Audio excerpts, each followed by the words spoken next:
Karena itu, mari kita mencoba mengefektifkan waktu kita untuk membahas tentang pendekatan fikih Ramadan ini.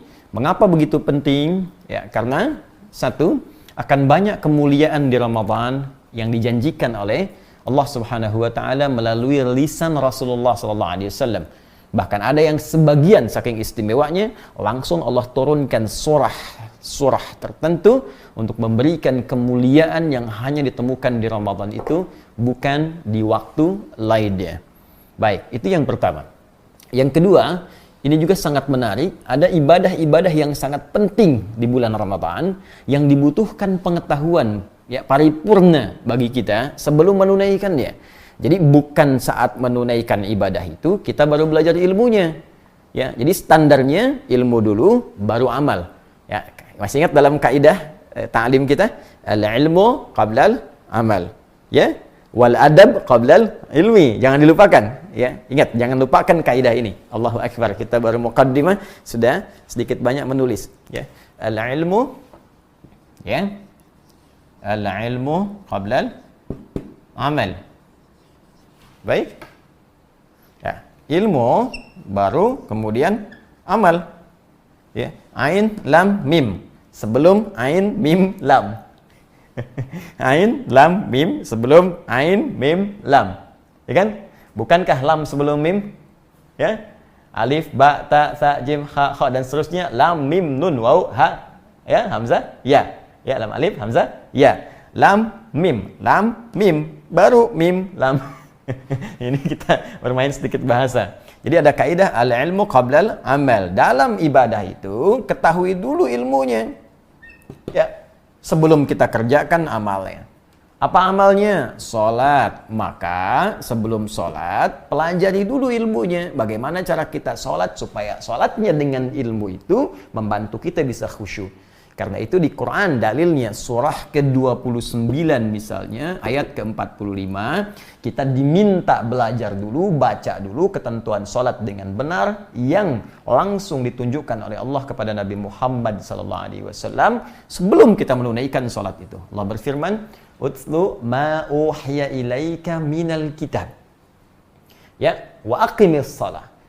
Sebelum kau tunaikan salat, baca dulu, pahami dulu, pelajari dulu segala ketentuan yang diwahyukan kepadamu Muhammad sallallahu alaihi wasallam dari petunjuk Al-Qur'an. Wa aqimis shalah, lalu tunaikan salat dengan benar. Innas salata tanha 'anil fahsya'i wal munkar. Ini perkara amal. Bahkan dalam bab tauhid pun, ya, dalam bab tauhid itu didahului dengan ilmu. Ya, Quran surah ke-47 misalnya, ayat 19, ya. Quran surah ke-47 surah Muhammad SAW ayat 19. Ya, ayatnya ilmu dulu. Fa'lam annahu la ilaha illallah. Fa'lam, maka mesti punya ilmu. Demikian terjemahan panjangnya. Kalau mau tekstual, maka ketahuilah. Bagaimana bisa tahu? Dengan pengetahuan. Ya, annahu la ilaha illallah, untuk menetapkan, menguatkan pada jiwa kita bahwa tidak ada Tuhan yang layak disembah dan dipertuhankan kecuali Allah. Karena khawatir lisan mengucapkan asyhadu an la ilaha illallah tapi ilmu kurang kuat, akhirnya diberikan mie instan.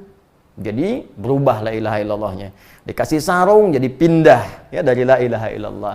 Karena itu ilmu begitu penting. Nah, kaidah umumnya ditemukan di Quran surah ke-17. Kita banyakin dulu dalilnya. Ya, ayat ke-36. Paling kanan sebelah bawah di mushaf. Baik, wala taqfu ma laysa laka bihi ilmun innas sam'a wal basara wal fuada kullu ulaika kana anhu mas'ula. Wala taqfu ma laysa laka bihi ilm. Jangan ikuti. Jangan lakukan. Awas. Ma laysa laka bihi ilm. Jangan ikuti, jangan lakukan segala hal yang belum kita tahu dasar pengetahuannya. Ini kaidah umum dalam Islam.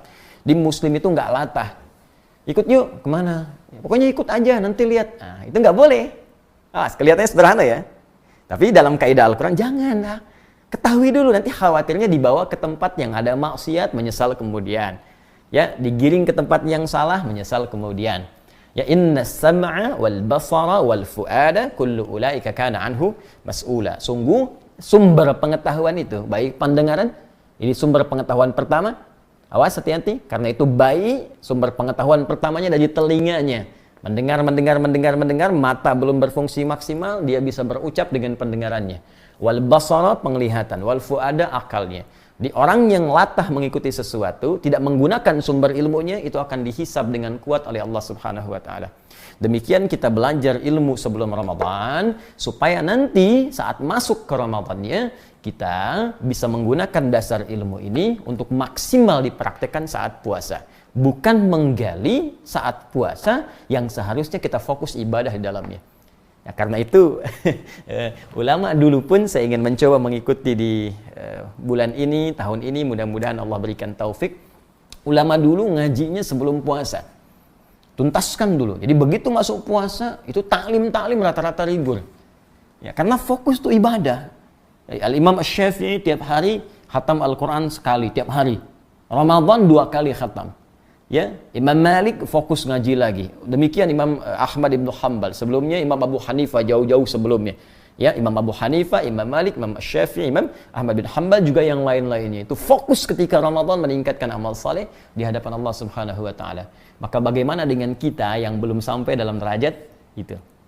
Ketiga, dengan belajar ini fikih Ramadan, insya Allah ya kita bisa selain khusyuk menunaikan ibadah, juga mengulas tuntas berbagai persoalan yang seringkali dikaji, diulang-ulang setiap datang Ramadan.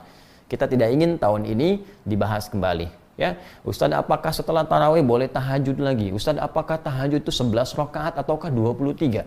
Apakah 11 itu formasinya 4-4-3 seperti Juventus ataukah 2-2-2-1 seperti Chelsea dan sebagainya? Itu sudah selesai. Jadi kita tidak masuk dalam konteks sekarang.